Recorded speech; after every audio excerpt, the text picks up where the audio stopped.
The Tom Woods Show, episode 829. Prepare to set fire to the index card of allowable opinion. Your daily dose of liberty education starts here. The Tom Woods Show. Hey everybody, Tom Woods here. I thought today I would talk about this Oxfam report that came out, I guess, a few days ago, and I've seen a couple of articles written on it, and I thought I would synthesize what they say because I agree with them, and I also have already written an email about this. I sent an email out to my list earlier this week. If you're not on my list yet, what the heck is going on here? You can hop on my list. I email you a lot, so be warned, but I don't know why I'm warning you about awesomeness, but you're going to get a lot of awesomeness. Head over to tomsfreebooks.com and sign up to get one of those books, or all of them if you want, and that will put you onto my list. It's my free libertarian ebooks, and then you get put on my list. And there's also a book on there called 5 Paths to an Online Income, and if you sign up for that book, that puts you on a different list. That puts you on my entrepreneurship list, which also has its share of awesomeness. So anyway, lots of awesomeness waiting there for you. You would already know all about this Oxfam thing if you were on that list, but I have more to say than what I said in that particular email. Bottom line was Oxfam issued a report about inequality in the world, and it's saying that global inequality is a big problem, and what are we going to do about it? Well, of course, the usual thing, we'll tax people. You know, what else, right? They have anything else they can come up with? So I wanted to talk about this, and I've already done a lot about inequality. I've got a bunch of episodes on inequality, so I got my notes here. Let me write down 829. I'm going to dig up my episodes on inequality. We also did a good episode on inequality for Contra Krugman, the sister podcast to this one. So I'm going to link you to stuff on inequality. So don't think this is my last word on it. It's barely my first word. But what they're arguing is that there's a lot of poverty in the world, and then we have a relatively speaking small number of people. In fact, they even have an argument that there's an absolutely small number of people who have a tremendous amount of wealth. They're arguing that 8 people in the world have more wealth than half the world population put together, and this is bad. So let's look at this in more detail.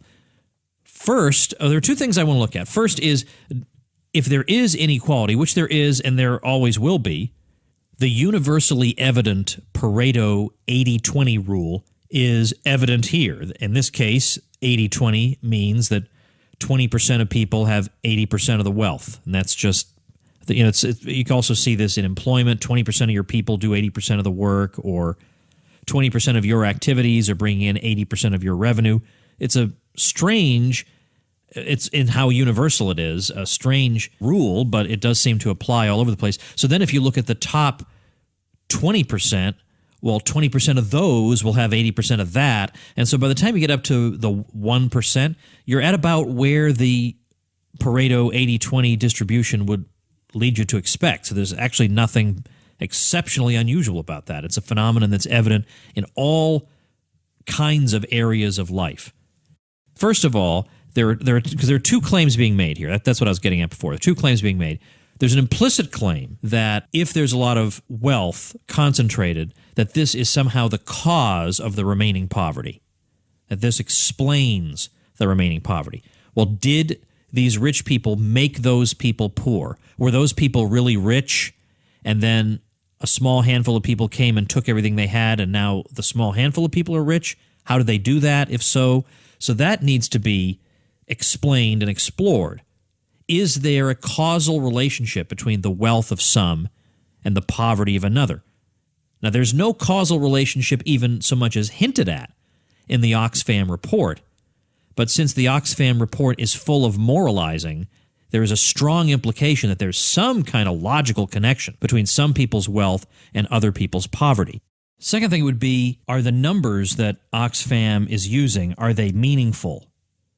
Do they make sense to us? And let's start there, because there's a great article written on this over at Mises.org. Obviously, I'm going to link to all the stuff I'm talking about at tomwoods.com/829. I'll link you to what Oxfam had to say, and then I'll link you to these articles that I'm talking about.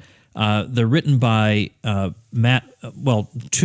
Matts, actually Mateusz, but 2 of them. They're both Polish, Machaj and Benedict. And Matt Mahai has actually been a guest on this show a couple of times. He's a really, really super, super smart Austrian professor in Poland. Well, anyway, in their article, they're saying that if we look at the data that's being used to yield us this report, what we're basically finding is that anybody living in an OECD country, basically a developed country, is likely to be relatively much richer than the rest of the world population. So, for example, if you own just $30, you are already richer than 10% of the poorest people.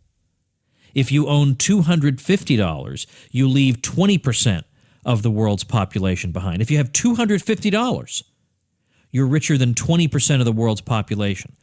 So let's try and think about applying the logic then of Oxfam, where we're supposed to wring our hands about the alleged immorality of all this. If you're listening to me right now and you have $250, you should have to be plundered to make good everybody in the bottom 20%. You should have to be plundered. You of the $250. You're a 250 heir, and you're going to have to be plundered for the sake of equality. What other conclusion can we reach? If you own just over $2,200, you are already richer than half the global population. So that puts some of these numbers in perspective, doesn't it?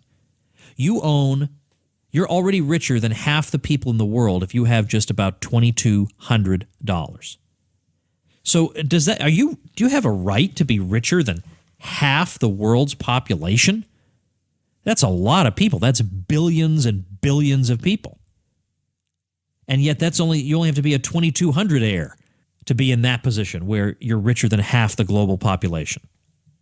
So you see how the numbers, when you look at them more closely, if they prove anything, which they don't, but if they proved that there was some kind of moral obligation to rectify inequality, that what they would really be showing is that almost everybody who could possibly be listening to this podcast would have to divest himself of, I don't know, half his wealth, if not more, maybe all of it, in order to satisfy the demands of equality. And I rather think that even the people who've been touting this report would not themselves want to do that. People touting this report probably don't want to give away 90% of their wealth to satisfy the demands of global equality. Particularly when we see that what has lifted people out of poverty around the world is not Westerners handing over their dough. If anything, that has retarded the growth out of poverty, as I've written about quite a bit about foreign aid. I've got plenty of stuff on foreign aid in my books. In 33 Questions About American History, for example, I've got a good chapter on foreign aid. The Church and the Market, that book has a chapter on foreign aid. Has not helped. What's helped is the adoption of gasp market institutions around the world. And what do you know? By some miracle, it's not really a miracle, it's just common sense and logic of what happens when you have a lot of capital accumulation, people become wealthier. Now let's consider this at least implicit claim that wealth in some people's hands is causing poverty in others, as the two Mateusz's argue. If you put $30 in your bank account, does that mean you cause extreme poverty for 10% of the world's population? And then moreover, consider Oxfam itself. Oxfam is a foundation functioning on annual revenues and also various benefits from invested capital. They're not different from any regular company in the market, with the exception that they don't pay out dividends. They instead spend them on their projects. But they work to expand their activity in a specific market and maximize the value of their various assets. So then they go on to look at what are the total assets in the Oxfam U.S. division and see what we come up with. Well, the total net assets of Oxfam U.S. are around $69 million. Now, for all their branches around the world, it surely is much bigger, but they say they're just looking to make a point rather than do an audit of Oxfam. So that means that as a legal entity, just the American division of Oxfam has accumulated the value of assets, that's higher than that of 99.7% of the whole world's population. Now you'll say, oh, but that's not a person, that's a legal entity. But so what? Wealth is wealth. This is just an obvious fact. Their assets are already higher than 99.7% of the population. There's a concentration of wealth. And then if you were to divide these assets per number of employees, they've got 351 employees. Well, this amounts to $200,000 of assets per head. That's still more than 92.5% of the world population. Well, then they go on to say, let's try and consider Oxfam in terms of national income. So we find out that compensation and other employee benefits are around $34 million per year, 38% of the budget, which basically means that national income per head, if we think of Oxfam as a country, is almost $97,500 annually, which makes Oxfam, U.S., the third richest country in the world. So creating lasting solutions to global poverty, hunger, and injustice, which is their slogan, seems to be working pretty well for them. Now, this is basically a dumb argument to be reduced to using against Oxfam, and no doubt they would respond by saying this: just because somebody is rich and another person is poor, that doesn't mean that one person's riches caused the other's poverty. And they would say, moreover, that, look, we have to hire smart people to do this important work. We're running a company here. And our friends, the Mateusz's, say, well, precisely, that's exactly the point. Just like all those rich people you're complaining about. These are people who, by and large, yes, I know there are people, I have to have this disclaimer every single time. I know there are rich people who come by their wealth dishonestly or through the government and stuff. I'm not talking about those people, but there are very rich people who got very rich because they supplied goods on the market that people need, or they created, like Jeff Bezos. I mean, he did create the most amazing retail platform that has ever existed. If you ask me, that's a little bit more important than some guy sweeping a floor somewhere in Malawi. I mean, that's just a fact. But the point is, they would make the same argument Oxfam makes. We have to hire valuable people. We got to employ capital. We need this concentration of capital in order to make these miracles work. And as they conclude, they themselves own a lot of money, that is Oxfam, in the assets that they employ. Why? Why do they concentrate millions of dollars in the form of assets when there's so much poverty in the world? Apparently they believe in some form of value creation, which can be achieved by concentrating, owning, and managing those assets. In other words, they praise their private property and try to make good use of it. Well, Oxfam, that's what successful entrepreneurs do. And that's why there are so many mass-produced things that you can purchase cheaply, because they are doing exactly that. And if you just arbitrarily break all this up and give everybody an extra $3, which is probably what you'd wind up doing, and you destroy the structure of production and the International Division of Labor, everybody would be reduced to a condition of barbarism. But there'd be no more inequality. Now let me turn to an article by a blog post, but it really could be an article, by Ryan McMaken, who's also joined us on the show several times. Ryan points this out. He says, if you look closely at Oxfam's central claim, their central claim is not that the rich are getting richer and the poor are getting poorer. They can't claim that because the poor are not getting poorer. What they're claiming is that the rich are getting rich faster than the poor are getting rich. That's actually the claim. So then you have to ask, who the heck would care? Why would you even care? Why would that matter? In a world where, in general, people are becoming wealthier, and especially the least poor are getting wealthier. This is not a common occurrence in the history of the world, that you have regular expected economic growth and people who are the poorest are consistently getting better off. Even if sometimes slowly, they're getting better off. What do you think? This is the norm? That's how it's been in the history of the world? This is an extraordinary time we should be grateful for and happy about, not ignorantly complaining about. So, for instance, if you look at this article by McMaken, again, linked at tomwoods.com/829, he's got all the charts. And these are charts, by the way, that he didn't generate himself. So in case you're inclined not to trust that weasel Ryan McMaken, you can trust these mainstream institutions, right? I mean, they're the ones who are constantly badgering us, and they're the ones who we're told to rely on. Well, what do they show? They show the worldwide extreme poverty rate going from 35% in 1990 to 10.7% in 2013. That's incredible. You should be dancing a jig. Why is Oxfam not dancing a jig about this? Then we've got other charts showing, for example, malnourishment, the prevalence of malnourishment. And that's down all over the world. It's down even in the poorest parts of the world. It's down in South Asia. It's down in sub-Saharan Africa from 1990 to 2015. Substantially down in all those areas.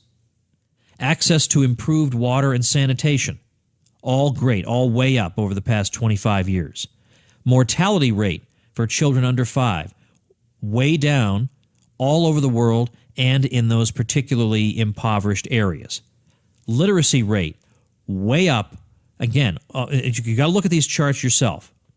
So what Ryan concludes from this is that when the Oxfam report says that certain groups are worse off, what they really mean is that they're improving their situation more slowly than people in other groups. But worse off doesn't mean what normal people mean by it. It doesn't mean worse than they were 20 or 25 years ago, which really is the thing that we should care about, right? If they're much better off now than they were then, isn't that reason for rejoicing? I always felt like this was really seriously mentally sick not to be rejoicing at this and to be worried, well, these people are getting wealthier faster than these people. What a world we live in. No one stops to think about what a miracle that is, that we could even be having such an inane discussion in the first place, that we're worried about how fast people are getting wealthier instead of celebrating the fact that it's occurring at all, which means that we're living at a unique time in the history of the world. And so, of course, Oxfam uses the boogeyman word neoliberal instead of just capitalism or free market. Neoliberalism. It's a word, no free market person uses this word to describe himself. So you know it's a propaganda word. You don't. Plus it's common courtesy. You don't use a term that nobody you're referring to actually uses to describe himself with. It's just common courtesy. But anyway, I did a whole episode on the stupidity of that term, neoliberalism. Let's put that one on the show notes page. Also, I got a lot of juicy stuff for you at tomwoods.com/829. Well, anyway, let's leave aside that stupid term, and I want to read to you in the same way I read passages from the other article. I want to read you from Ryan. He says, first of all, it can't be shown that inequality is an obstacle to reducing poverty. So they don't even try to show that. And Ryan says, if every person in the world had access to clean, safe housing, clean food and water, basic health care, and reading materials for education, wouldn't we consider this a great victory for mankind? After all, a dry room to sleep in and enough food to eat was regarded as something of a utopian fantasy in the 19th century in the West. Since then, the West, of course, has already far surpassed this, and the rest of the world is moving in the same direction. But Oxfam would have you believe that these victories would mean nothing if there are rich people out there somewhere who own a yacht or have a home theater system or own a luxury car. Whether or not the poor are gaining access to basic necessities mean nothing to them so long as other people are buying luxuries. Now, we could just take from the rich and give to the poor and all that, but as Ryan says, this solution assumes that wealth creation would continue at the same pace once massive new redistribution schemes are put in place. Would large corporations continue to employ as many people or pay dividends to as many investors, many of whom are hardly billionaires themselves, were the wealth of these organizations redistributed? Workers would almost certainly find themselves with fewer options. And then the empirical data shows that countries with more free trade, more wealth, and more freedom in markets are better places for the poor to live. And so we've got some more charts here that are just astonishing to look at. So in the more economically free countries, there's less poverty overall. But the charts, you absolutely have got to see these. So I'm linking to this in the Ryan McMakin article linked at tomwoods.com/829. In more economically free countries, the poorest also have more of the total share of wealth. That's also there. In more economically free countries, the poorest have more income. That's also shown in actual dollar figures. So this is in constant 2011 dollars. This is from the Economic Freedom of the World Report 2015. In the least free countries, the poorest 10% earn $1,080 annually. In the most free countries, they earn $11,283 annually. So this is not brain surgery, what you need to do to help improve the standard of living of the poorest. It's not. It's not. You look at the charts, you look at the numbers, you be reasonable, and it's absolutely everywhere. And by the way, on the whole Scandinavia thing, I'll you know what? I'll link to that too. Link to the episodes on Scandinavia, because that whole thing's a scam, because they actually have relatively free markets in areas other than the welfare state. So there is that. But also what's very interesting is if you look at people in Sweden who move to the U.S., and by the way, in general, it hasn't been the wealthiest Swedes who moved to the U.S. You may say, well, there's a selection bias there. Only the wealthiest come to the U.S., so they're going to be doing better anyway. That's not the case. So you observe people, Swedes in America, they're doing much better in basically every area of achievement you can think of, whether it's income or education or whatever. They're doing much better in the U.S. So the rule seems to be that Scandinavians just seem to do very well. But they do even better when they have a better economic system. They do even better in a purer free market. Now, of course, I know we're not near a free market, but I'm trying to measure in terms of the size of the public sector.